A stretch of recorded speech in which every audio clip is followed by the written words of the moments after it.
ఈరోజు environmental day సందర్భంగా ఒక వినూత్నమైన కార్యక్రమానికి సస్టైనబుల్ మోడల్ కి శ్రీకాకుళం చుట్టాం. ఈ రోజు నేను వచ్చినప్పటి నుంచి కారు వాడలేదు, నేరుగా సైకిల్లో వెళ్ళి మీటింగ్లన్నీ కంప్లీట్ చేసుకొని మళ్ళా సైకిల్లో ఇక్కడికి వచ్చాను. ఒకటి, పెట్రోల్ డీజిల్ ఆదా అవుతుంది, ఎన్విరాన్మెంట్ కి సహకరించే పరిస్థితి వస్తుంది. రెండోది, మన ఆరోగ్యం కూడా బాగుపడుతుంది, మంచి గాలి, మంచి వాతావరణం, అవసరమైతే కొద్దిగా పెడలింగ్ కూడా వేయగలిగితే ఎక్సర్సైజ్ కూడా అయిపోతుంది. పర్యావరణానికి ఇది ఏకైక మార్గం.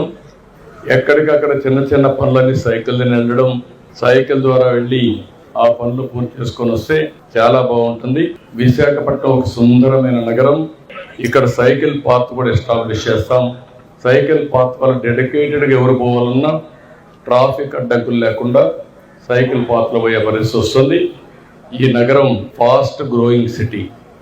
అదే సమయంలో సస్టైనబిలిటీ, నెట్ జీరో కాన్సెప్ట్ కూడా మన శ్రీకారం చుట్టాలి.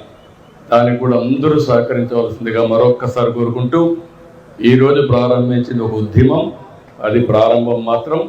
భవిష్యత్తులో అందరూ దీనికి సహకరించి దీన్ని లాజికల్గా తీసుకుపోవడం కోసం, పర్యావరణాన్ని పరిరక్షించడం కోసం అందరూ సహకరించవలసిందిగా మరొక్కసారి కోరుకుంటూ, నేను ఎప్పుడు ఏది ప్రారంభించినా విశాఖపట్నంలో ప్రారంభిస్తే మాత్రం దానికి ఎందుకు తిరిగే ఉండదు.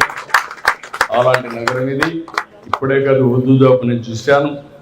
ఎప్పుడు కూడా మీరు పార్టీ మీద అభిమానం, నా మీద అభిమానం, ఎప్పుడు ఎన్ని కష్టాలు వచ్చినా నాకు అండగా నిలబడ్డ నగరం విశాఖ నగరం. దీని రుణం తీర్చుకుంటాం. అనేక రకాలైన పెట్టుబడులు వస్తున్నాయి.